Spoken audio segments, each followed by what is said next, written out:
Olá, tudo bem? No vídeo de hoje, iremos falar sobre a avaliação de contatos de caso de hanseníase e sobre a aplicação do teste rápido nesses indivíduos. Então, vamos começar falando sobre o que é a hanseníase. A hanseníase é uma doença infecciosa crônica causada pelo bacilo Mycobacterium leprae, que afeta principalmente pele e nervos periféricos. Por isso, é uma doença que pode apresentar espessamento de nervos, alterações de sensibilidade e de força muscular, além de manchas de pele com hipoestesia ou anestesia. Sua transmissão se dá pelas vias aéreas superiores, e pessoas com maior risco de contrair a doença são aquelas que moram ou moraram com pacientes que têm hanseníase. Por isso, é muito importante avaliar essas pessoas, já que dessa forma podemos realizar um diagnóstico precoce da doença, além de ser muito importante para quebrar a cadeia de transmissão. E quem são os contatos de hanseníase? O Ministério da Saúde define como contato de caso de hanseníase toda e qualquer pessoa que resida ou tenha residido, conviva ou tenha convivido com um doente de hanseníase no âmbito domiciliar nos 5 anos anteriores ao diagnóstico da doença, podendo ser familiar ou não. Este conceito não estabelece um tempo mínimo de residência ou de convivência íntima para a definição de contato. No entanto, a Organização Mundial da Saúde estabelece que o indivíduo que tenha residido com caso de hanseníase por pelo menos 3 meses em um ano deve ser considerado como contato. Além disso, pessoas que mantiveram convivência íntima e prolongada, mesmo que não domiciliar com o paciente, também podem apresentar maior risco de adoecimento. Para compreendermos melhor, vamos ao exemplo do caso de João, homem adulto que foi diagnosticado com hanseníase há menos de um mês. O mesmo mora com sua esposa Margarida. Eles têm 3 filhos, sendo que os 2 filhos mais novos, Ana e Gabriel, moram junto com os seus pais. Como todos moram com João, todos são considerados contatos. Já o filho mais velho, Juliano, se casou e foi morar em outro domicílio há mais de 5 anos. Juliano é casado com Adriana e eles têm um filho chamado Joaquim, que passa todas as tardes da semana na casa do avô João, enquanto seu pai e sua mãe trabalham. Assim, conclui-se que Joaquim também deve ser avaliado devido ao contato prolongado entre avô e neto. Já Juliana e Adriana não têm um contato tão íntimo com João, dessa forma não sendo necessária a avaliação. Outra questão é que João tem uma irmã chamada Joana, que morou em sua casa no passado por 6 meses devido a problemas de saúde. Joana também deverá ser avaliada como contato, em razão de ter morado na mesma residência que o irmão nos últimos 5 anos. Assim, nesse caso, foram registrados 5 contatos, e observa-se que nem todos vivem ou viveram na mesma residência que João. Portanto, é importante, após confirmado o diagnóstico, questionar com quem a pessoa morou nos últimos 5 anos e ainda se há outras pessoas que convivam na sua residência frequentemente, mesmo que não residam juntas atualmente. Uma outra situação importante de se pontuar é quando um paciente diagnosticado com hanseníase tem namorado ou namorada. Mesmo que não residam no mesmo domicílio, os parceiros devem ser avaliados como contato, devido ao convívio íntimo e prolongado.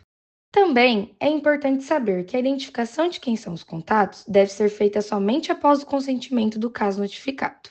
Portanto, ao preencher a lista de contatos de um caso de hanseníase, devemos conversar com este paciente sobre a necessidade de expor o seu diagnóstico para as pessoas que serão avaliadas como contatos. Ao identificar quais são os contatos do caso, deverão ser registrados na ficha de notificação do SINAM e na planilha de contatos, devendo esses documentos ser encaminhados aos respectivos distritos de vigilância epidemiológica. Em relação ao local de avaliação de contatos, deverá ocorrer na unidade de atenção primária à saúde, ou seja, na UBS ou posto de saúde mais próximo ao local de sua residência, independente de onde foi realizado o diagnóstico do caso. E como avaliar esses contatos?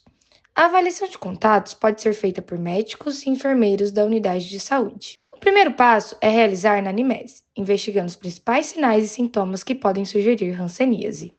Para auxiliar na anamnese, pode-se utilizar o questionário de suspeição de hanseníase QSH, como vemos na imagem. Caso queira acessá-lo, o mesmo está disponível no site da Secretaria Municipal da Saúde de Ribeirão Preto. Depois da anamnese, o próximo passo é a avaliação clínica dermatológica e neurológica. A A avaliação dermatológica consiste na inspeção da pele em toda a superfície corporal, observando a presença de manchas ou de áreas da pele referidas como dormentes. Após a identificação dessas áreas, deve-se proceder aos testes de sensibilidade tátil, térmica e dolorosa. Lembrando que o paciente pode apresentar um tipo dessas alterações ou mais de uma delas juntas. Já a avaliação neurológica deve ser feita seguindo os passos do formulário para a avaliação neurológica simplificada e classificação do grau de incapacidade física em hanseníase. Este formulário mapeia as principais alterações neurológicas da hanseníase em nariz, olhos, mãos e pés. Além disso, a avaliação neurológica inclui palpação de nervos periféricos, como também avaliação sensitiva e motora. Para mais informações sobre avaliação neurológica, acesse o link do vídeo Avaliação Neurológica Simplificada e Grau de Incapacidade Física em Hanseníase. A seguir, na tela, podemos observar o fluxograma que guia a avaliação de contatos de casos de hanseníase na atenção primária à saúde. Em seguida, observe-se que o fluxograma inicia-se com a avaliação clínica dermatoneurológica. Frente à avaliação, existem três possibilidades: caso confirmado de hanseníase, alterações suspeitas inconclusivas ou caso de hanseníase descartado. Vamos olhar com mais detalhes para a primeira parte do fluxograma. Se confirmado o caso de hanseníase pelos achados clínicos, devemos definir a classificação operacional, podendo ser paucibacilar ou multibacilar.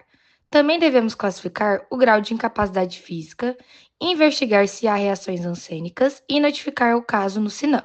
Lembrando que é definido o caso de hanseníase pela presença de um ou mais seguintes critérios, chamados de sinais cardinais da hanseníase. O primeiro sendo a presença de lesões ou áreas na pele que podem ter alteração de sensibilidade térmica, dolorosa ou tátil. Já o segundo critério é se ocorre a presença de espessamentos de um ou mais nervos periféricos associado a alterações sensitivas, motoras ou autonômicas. E, por fim, o terceiro critério, que é a presença de bacilos do Mycobacterium leprae na baciloscopia de esfregaço intradérmico ou na biópsia de pele. Ressalta-se que, na grande maioria dos casos, o diagnóstico de hanseníase é confirmado pelo primeiro e segundo critério, que envolve a avaliação clínica detalhada. Salientamos que um resultado negativo de baciloscopia não descarta o diagnóstico. Continuando na leitura do fluxograma, na coluna do meio podemos verificar as condutas para contatos que tiveram alterações suspeitas inconclusivas, ou seja, contatos que tiveram testes de sensibilidade cutânea duvidosos e avaliação neurológica normal ou inconclusiva. Ou também podemos estar falando de pacientes que podem apresentar comprometimento neural comprovado sem alterações cutâneas. Nesses casos, deve ser realizado o teste rápido que está disponível na atenção primária. Além disso, independente do resultado do teste rápido, este contato deverá ser encaminhado para o centro de referência visando uma avaliação especializada. O encaminhamento deverá ser feito pelo sistema IJA para a especialidade dermatologia sanitária. Em último, observamos as condutas para contatos que tiveram hanseníase descartada após avaliação clínica. Nesses casos, também deve ser realizado o teste rápido. Assim, se o resultado do teste for reagente, deve ser encaminhado para o centro de referência, já que os contatos de caso de hanseníase com teste reagente têm maior risco de estarem com a doença ou de adoecerem no futuro, sendo indicada a avaliação especializada e coleta de exames complementares no centro de referência. Ressaltamos que um resultado reagente no teste rápido não confirma o diagnóstico de hanseníase, já que em áreas endêmicas é comum que pessoas saudáveis tenham sorologia positiva. Contudo, se o resultado do teste for não reagente, é importante que o contato seja orientado a ficar atento para sinais e sintomas dermatoneurológicos e a fazer o autoexame. Se tiver alguma alteração suspeita, deverá procurar a unidade de saúde mais próxima de sua residência. Outras ações necessárias são checar o histórico vacinal contra a vacina BCG e realizar educação em saúde sobre a hanseníase, além da importância do diagnóstico precoce. Este fluxograma está presente na linha de cuidado da pessoa com hanseníase. Para mais informações, consulte o documento anexado na descrição do vídeo. Em caso de dúvida, a equipe da Atenção Primária à Saúde poderá solicitar apoio matricial em qualquer momento. A partir de agora, falaremos com mais detalhes sobre o teste rápido. O teste rápido é um teste imunocromatográfico que detecta anticorpos IgM contra o antígeno PGL-1 do Mycobacterium leprae, em amostra biológica de sangue obtida por punção digital, venopunção, soro ou plasma. Este teste é recomendado pelo Ministério da Saúde apenas em duas situações: quando, após a avaliação clínica do contato, este apresentar alterações suspeitas inconclusivas ou quando for descartado o diagnóstico de hanseníase. É um teste de uso individual e de fácil execução, que pode ser realizado diretamente pelos profissionais de saúde. Os testes rápidos são distribuídos em kits, que contêm pipeta, lanceta, um frasco de diluente e cassete ou dispositivo de teste. Além dos materiais do kit, também são necessários relógios ou cronômetros, álcool 70%, algodão e local de descarte adequado para materiais. Lembramos que, pelo risco de contato com a amostra biológica, o profissional de saúde deverá usar os equipamentos de proteção individual recomendados, como jaleco, luvas e máscaras. A seguir, mostraremos a execução do teste rápido. Em primeiro lugar, antes de qualquer procedimento, deve-se lavar as mãos com água e sabão neutro. Também, coloque os EPIs necessários para o procedimento. Após a lavagem das mãos, abra a embalagem contendo o cassete, retire-o e o coloque sobre uma superfície limpa e nivelada, identificando-o de forma adequada. Depois, peça para o paciente lavar e secar as mãos. Em seguida, higienize a ponta do dedo com álcool 70%. Após a higienização, pegue a lanceta e remova sua tampa de proteção. Antes da perfuração, pressione a ponta do dedo do paciente para ocorrer um acúmulo de sangue na região. Em seguida, pressione a lanceta com firmeza sobre a área a ser puncionada. Com o surgimento de sangue, utilize a pipeta para a coleta. Pressione-a e encoste-a na gota de sangue e a seguir libere a pressão da mesma, de forma que o sangue preencha até o nível do traço marcado. A amostra deve ser colocada no poço indicado pela seta. Em seguida, aplique 2 gotas de diluente no mesmo poço. Após a adição do diluente, a leitura do teste deve ser realizada entre 15 e 20 minutos. Se o resultado do teste for reagente, haverá a formação de uma linha vermelha na região T e outra na região C, o que significa controle presente no cassete. Já em um teste não reagente, observa-se a formação de uma linha vermelha apenas na região C e nenhuma linha vermelha na região T. Outro exemplo são resultados inválidos, situação em que há ausência de linha vermelha na região C, independente de haver ou não formação de linha vermelha na região T. Nesses casos, deve-se repetir todo o procedimento de teste. Um outro exemplo de teste inválido é quando o teste rápido é interpretado após 20 minutos da aplicação do diluente, como vemos na imagem presente na tela. Não se esqueça que a formação de linha na região T indica a positividade do teste, independente se a intensidade da linha for fraca ou forte. Como vemos na foto a seguir, a linha da região T está bem fraca, mas ainda assim indica um teste positivo. Como medida adicional de proteção para os contatos de casos de hanseníase, os profissionais da saúde devem checar a presença de cicatriz de BCG ou seu registro em carteira de vacina. Nas situações em que o contato apresentar uma ou nenhuma dose de BCG, deve ser realizada uma dose de reforço. Se o contato apresentar 2 doses de BCG prévias, registradas na carteira ou pela presença de 2 cicatrizes, não é necessário reforço da vacina. Ao final da avaliação, é importante orientar os contatos da possibilidade de surgirem sinais e sintomas da hanseníase no futuro, mesmo que nesse momento não tenham sido identificadas alterações.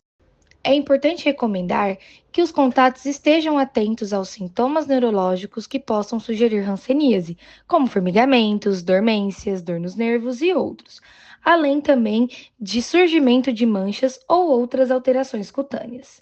Caso sejam identificadas essas alterações, esses contatos deverão ser acolhidos pela equipe de atenção primária à saúde, visando a investigação da possibilidade de hanseníase. Esse vídeo foi elaborado por meio de uma parceria entre a Escola de Enfermagem USP Ribeirão Preto e a Divisão de Vigilância Epidemiológica da Secretaria Municipal da Saúde de Ribeirão Preto.